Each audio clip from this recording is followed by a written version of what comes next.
साथियों, आज हम बात करेंगे रूस और यूक्रेन के बारे में। जितनी भी रात भर की सारी घटनाएं हुई हैं उनके बारे में जानेंगे तथा वहां फंसे भारतीयों को निकालने के लिए भारत सरकार क्या क्या एक्शन ले रही है उस पर हम बात करेंगे तथा वहां से भारतीय छात्राओं को निकालने के लिए कल रात पीएम मोदी, प्रधानमंत्री नरेंद्र मोदी जी रूस के राष्ट्रपति से भी बात फोन पे किए हैं। तो उसी के बारे में जाएंगे, फोन पर बात क्या किए हैं, ठीक है। रसिया ने भारत से कहा क्या है, ठीक है। तो कल रात को प्रधानमंत्री जी हमारे रूस के राष्ट्रपति से बात फोन पर किए। उन्होंने प्राथमिकता यही रखा जो कि पहले से ही रखते आ रहा है, वहां पे भारतीय छात्रों को कैसे इवैक्यूएशन वहां से किया जाए, ठीक है। तो उसी के बारे में पुतिन ने कहा, पुतिन ने जवाब दिया, ठीक है, कि वहां पे हमने अपनी सेनाओं को कह दिया है कि वहां पर भारतीय छात्र, वहां पे जितने भारतीय छात्र हैं उनको सुरक्षित निकाला जाए, ठीक है, उन पर कोई हमला ना किया जाए। यही कारण है कि आप कुछ दिन पहले से ही जब से वार शुरू हुआ है तब से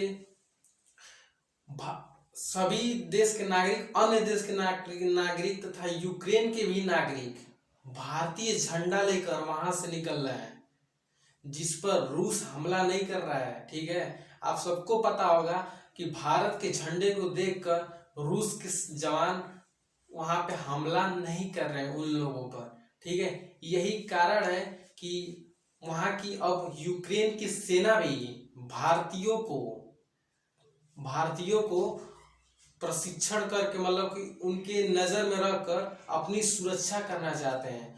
वहां का राष्ट्रपति का कहना यह है, पुतिन जी का, कि वहां पे हमने जो भारतीयों को तथा अन्य नागरिकों को जो रास्ता दिया है वहां से बॉर्डर तक पहुंचने के लिए, यूक्रेन की सेना उस रास्ते से न निकालकर जहां पे हम रूस की सेना हमला करिए उस रास्ते से उन लोग को निकलवाना चाहते हैं, और निकलवाना नहीं चाहते हैं, ठीक है, वहीं पर रखना चाहते हैं उन्हीं की आड़ में कि रूस की सेना उन पर हमला न करे। यही कारण है, ठीक है।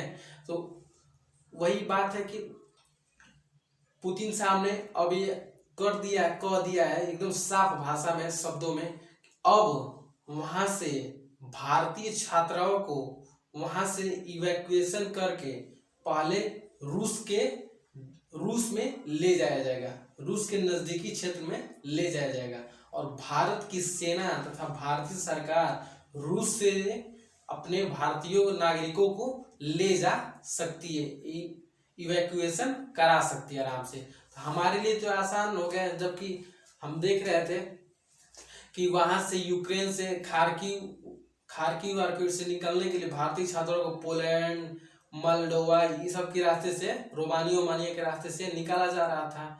तो अब रूस ने बहुत ही एक आरामदायक ही बात कर दिया है कि वो उन भारतीय छात्राओं को निकाल कर अपने क्षेत्र में ले जाएगी, मतलब रूस में ले जाएगी, और वहां से वह भारतीयों को भेजेगी, मतलब भारत भेजेगी, या भारत सरकार के जो भी सेना लगी है उन लोगों को इवैक्यूएशन करने में वो वहां से ले जा सकती हैं, ठीक है। तो ये तो राहत भरी खबर एक मिली है।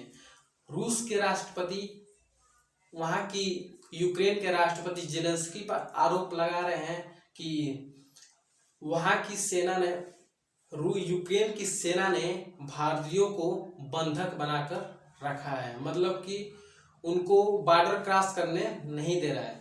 और यूक्रेन के राष्ट्रपति वोलोदिमीर जेलेंस्की रूस पर आरोप लगा रहे हैं कि वहां पे रूस जहां पे बम गिरा रहे उसके कारण से वहां के स्टूडेंट, मतलब भारतीय छात्र बॉर्डर क्रॉस नहीं कर पा रहे हैं, ठीक है।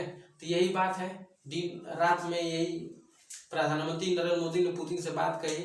तो आरामदायक पुतिन ने कहा कि अब हम ही अब उन लोग को निकालेंगे, भारतीय छात्राओं को, तथा वो रूस ले जाएंगे और वहां से इवैक्यूएशन भारतीय सरकार कर सकती है आसानी से। ठीक है, तो चलिए देख लेते हैं और ताज़ा अपडेट जो भी निकल कर आ रही है इस पर। कल 3:30 बजे लगभग वर्ल्ड बैंक ने रूस तथा बेलारूस के जो भी प्रोजेक्ट चल रहे हैं, कहीं भी चल रहे हैं, उस पर जो भी फंडिंग दे रहा था उसने वर्ल्ड बैंक ने होल्ड पर उन फंडिंगों को डाल दिया है। ठीक है, और दूसरी खबर ये निकल कर आ रही है कि वहाँ की रूस ने यूक्रेन के खार्जोन क्षेत्र पर कब्जा कर लिया है। ये आपकी 7:30 बजे की न्यूज है सुबह की। ठीक है, जैसे कि हमारे यहाँ मुंबई बंदरगाह है, वैसे ही यूक्रेन का बंदरगाह खार्जोन था जिस पर रूस ने कब्जा कर लिया है। वहां से यूक्रेन बहुत सारे वस्तुओं का आयात निर्यात चल रहा था, जो कि ब्लैक सी में स्थित एक बंदरगाह था। वहां पर अब रूस के सैनिकों का कब्जा हो चुका है। 2 खबर निकल चुकी है। ठीक है, और एक बात और कि कल रात में ही यूएन में वोटिंग चल रहा था रूस के खिलाफ निंदा प्रस्ताव को पारित करने के लिए। तो उसमें रूस के विरुद्ध में मतलब 141 देश आए हैं। रूस के विरुद्ध में मतलब निंदा प्रस्ताव के समर्थन में 141 देश आए हैं तथा 5 रूस के समर्थन में है। और रूस के समर्थन में जानते हैं कौन कौन है? बहुत ही आश्चर्यचकित की बात है कि रूस के साथ तो बेलारूस शुरू से है, वो पूरा रूस का साथ दे रहा है। ठीक है, उसके साथ में आ गया है नॉर्थ कोरिया, किंग जॉन, याद कीजिए। ठीक है, किंग जॉन के साथ साथ सीरिया भी है, जहां जो ISI के हमले से ग्रसित है, वो भी रूस के समर्थन में है। ठीक है, एक है लिथुआनिया की, एक और देश है कोई याद नहीं आ रहा है। ठीक है, तो वो भी देश रूस के समर्थन में उतरा है। तथा आप लोग के दिमाग में विचार में ये आ रहा होगा कि भारत के साथ साथ नल्ला पाकिस्तान तथा चीन किसके समर्थन में है? ये शुरू से ही तीनों देश अपनी स्टैंड पर क्लियर है कि न ही हम इसके प्रशंसा कर रहे हैं रूस की, न ही हम उसकी निंदा कर रहे हैं। ठीक है, मतलब उन्होंने एक्सटेंड कर दिया है यूएन में वोटिंग से, मतलब कि उन्होंने वोटिंग में हिस्सा ही नहीं लिया है साथियों।